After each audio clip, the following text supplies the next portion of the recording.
Nem tudo é para todo mundo, já dizia a nossa mãe, né? Talvez todo mundo já ouviu essa frase. Você não é todo mundo. É muito interessante.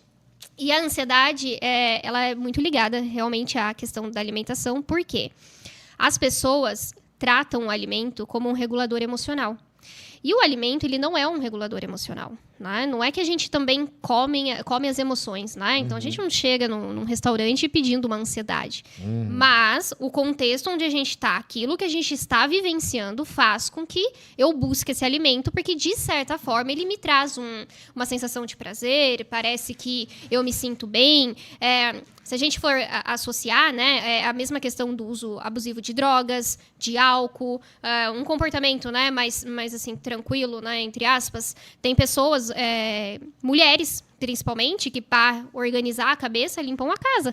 Né? Então, tá lá limpando, mas parece que é para reorganizar alguma coisa ali interna. Então, muitas pessoas buscam diversos reguladores emocionais e, às vezes, esses não são os nossos reguladores emocionais. E aí eu posso desenvolver uma compulsão alimentar, eu posso desenvolver uma bulimia, eu posso só ter um comer transtornado, que há super uma diferença de um para o outro. E aí eu vou sempre repetindo esse comportamento. Como ele é reforçado, eu não me sinto... na maioria das vezes eu me sinto bem, tirando a parte de alguns transtornos, onde depois eu sinto culpa, aí eu fico, nossa, por que eu comi isso? Ai, que péssimo. E aí eu começo a me recriminar. Tem pessoas que usam, né, por exemplo, a gente chama isso de comportamentos purgativos, uso de laxantes, prática de exercício físico muito intensificada, fora do normal, indução do vômito, para tentar tirar o que eu comi. Então, eu acho que eu comi, eu já engordei, se eu tô gorda é porque o motivo é esse, eu não tenho controle mesmo, e aí começa, né? Então, de certa forma, isso tem uma relação gigantesca, assim, a ansiedade com a questão da alimentação. E quando uma pessoa chega, por exemplo, nesse ponto, a minha esposa, a Júlia, por exemplo, hoje ela está com 150 quilos. E como é que você consegue tratar isso daí? Porque, assim, ela come, ela não tem problema nenhum, não tem diabetes, não tem pressão alta, não tem nada. Todas as gestações dela, quando ela fazia os exames, a gente ficava preocupado, né? E estava tudo certo. Tanto é que ela falou, eu sou gorda, não sou doente, né? Ela fala isso daí. Mas daí, assim, o que eu percebo nela é o negócio dela, o prazer dela tá na comida. Como você tratar isso daí? Como você se libertar? Porque deixa de certa forma, a pessoa se torna escravo daquilo ali, né? Sim. Porque eu tenho que comer, eu tenho que fazer, e fica essa coisa... Como se libertar? Você usou até a frase da bulimia, né? Isso. Como se libertar disso daí? A bulimia, ela é diferente da compulsão alimentar. Inverso. Na bulimia, eu tenho os comportamentos purgativos, que é a indução do vômito, o uso de laxante, às vezes o excesso da atividade física. Eu acho que quanto mais eu fico lá... algo externo. Eu tento tirar aquilo, né? Eu tenho esses comportamentos purgativos. Na compulsão, eu só vou ingerindo. Eu não tenho necessariamente o comportamento purgativo em si. Né? Então, elas se diferenciam um do outro. Primeiro, precisa entender o quadro que a gente está falando, né? Existe esse comportamento purgativo? Não existe. Quanto é essa quantidade de comida? Porque a gente fala o seguinte, no prazo de 2 horas... quanto você comeu de excesso de comida? Você comeu mais que uma pessoa considerada ali normal comeria numa mesma situação em que você se encontra? Eu cheguei a comer 5 pizzas inteiras de 8 pedaços, sozinho. Normalmente, talvez uma pessoa não comeria tanto essa quantidade. Sim. Aí é um comportamento que a gente já vai... Uma eu já comi. E é um comportamento que a gente vai chamando a atenção. Que isso, meu filho? Isso dá prejuízo no rodízio, então, né? Precisamos de um patrocinador de pizza aí, viu? É isso aí. Pra gente dar prejuízo lá, porque eu e o Cadu nós vamos fazer história, não, vai estrago. E é interessante até o que você trouxe, porque às vezes as pessoas acham que o problema está no alimento em si. Né? Então, o problema não é o alimento, às vezes é a quantidade, o jeito que você está comendo. Dieta é um hábito alimentar. Certo. Então, por que eu falo isso? Porque quando eu falo dieta, as pessoas trazem no raciocínio batata doce, frango e salada. Certo. Dieta não é isso, dieta é o que você come. Então, se vocês olharem para mim e falarem assim, Natália, eu como hambúrguer de manhã, hambúrguer do almoço, pizza à tarde e uma comida japonesa à noite. É a dieta de vocês. Nossa, cara. Então eu fiz dieta a vida inteira. Talvez não fez da forma certa. Só que daí você tem que reduzir a quantidade, né? A quantidade. Aí é interessante buscar um nutricionista, né? Legal. Entender, de fato, uma dieta ali especializada para você, o que está acontecendo. É interessante também fazer exames, né? Tem muitas coisas, às vezes, por trás também, né? Então, não dá pra gente olhar só para um comportamento isolado e esquecer todo o resto. Então, é interessante olhar.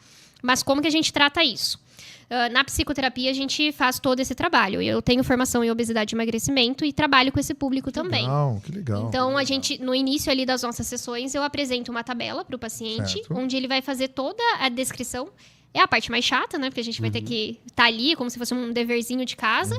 E eu preciso entender o horário que você come, a quantidade que você come, o que você come, por que você comeu, o que você sentiu comendo. Eu senti uma satisfação. Não, eu senti culpa. Eu senti raiva. Eu sinto culpa. E aí a Toda gente... vez que eu como, sinto culpa. Verdade. É. E Quando aí... eu como errado, né? Ah, sim, quando você come algo Tipo assim, não é que assim, no meu caso, eu já não deveria mais comer lanche, comer pizza, já não deveria comer essas coisas, né? E é uma coisa leva a outra. Você quer tomar um refrigerante. E aí você faz, já comi um mesmo, quer saber? Dá um X calabresa agora aí. Aí você já vai para um abismo leva a outro abismo. Exatamente. Né? Então, no meu caso é assim. E eu até, depois que você concluir, eu pergunto sobre a questão da fuga, tá bom? Tá. Isso que você trouxe também se chama crença. A gente vai comentar sobre isso, porque é um ponto bem interessante. A fuga se chama crença? Não, esse comportamento de, por exemplo, eu vou pedir mais um, será que eu não vou ter fome? E a crença tá ligada à infância, talvez? Também. Tá, é nesse ponto que eu ia chegar. Eu vou Depois comentar sobre isso também. Mas aí a gente tem essa tabelinha, onde eu acabo preenchendo ali, junto com o paciente preenche, né? Então ele leva para casa e me traz. Ali ele especifica tudo. Então ali eu entendo de quanto em quanto tempo ele tá comendo. Não é essa questão, por exemplo, de você tem que comer de 3 em 3 horas. Não, a questão não é essa. A questão é, por exemplo, às 8 da manhã eu comi 8 pedaços de pizza, 8h15 eu comi mais 20 pedaços e 8h30 eu tô pedindo mais 2 pizzas. Nossa, entende? Gente, aí tem um negócio. O cara é um campeão. Tem um negócio muito. Tem um negócio muito intenso ali, né? Então, essa questão. Aí, né? Essa questão do horário, pra mim, é nesse sentido. Aí, a questão do que a pessoa tá comendo, onde ela tá comendo, né? Porque desde a pandemia, o quarto virou-se tudo. Verdade. Virou o meu escritório, o meu local de trabalho, o local que eu descanso, que eu durmo, enfim, que eu faço tudo.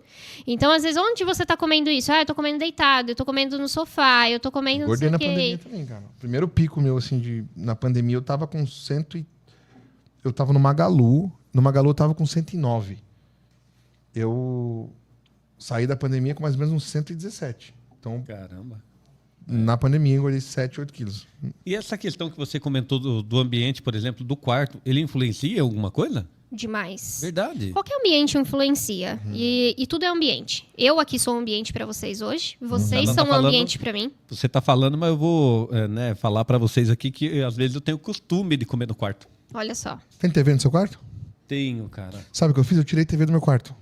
É uma boa opção. Eu tirei a TV do meu quarto porque eu não queria sair do quarto. Só que se puta salona que eu tenho. Eu falei, cara, não faz sentido. Só que se eu tirar, eu tenho que tirar o baby junto. Tem que levar onde tem a TV, porque se eu não liga a TV pra ele... Nesse caso, no meu eu tirei. Eu tirei a TV do quarto porque eu percebi que tudo eu queria fazer no quarto. Eu tava perdendo pra mim mesmo. Eu tive que dar uma de Pablo Marçal e botar um... Falar, peraí, tem uma coisa errada. Mas aí continue, doutora. Isso. Eu tava falando da tabela, né? Certo. E aí a gente preenche a tabela. E aí eu pego todas essas informações até para eu entender, né? Se é de fato uma compulsão alimentar, se é uma bulimia, se é só comer transtornado. O que é o comer transtornado? Eu tenho um dia ou outro, tipo, uma vez no mês, que eu exagero. Sabe quando a gente fica o dia inteiro sem comer para ir no rodízio japonês? Já fizeram isso? Já. Ou no rodízio de pizza? Eu fazia isso na minha infância. A minha mãe, ela toda vez no pagamento dela... Como a nossa situação era bem simples, então no pagamento dela, ela queria levar todo mundo para comer rodízio, lá na Novo Horizonte. E aí ela falava assim, não quero que ninguém coma nada. E era 7 horas da noite. Mas, mãe, eu quero só tomar água, só tomar água. E a gente chegava lá devorando, assim, parecia um monte de...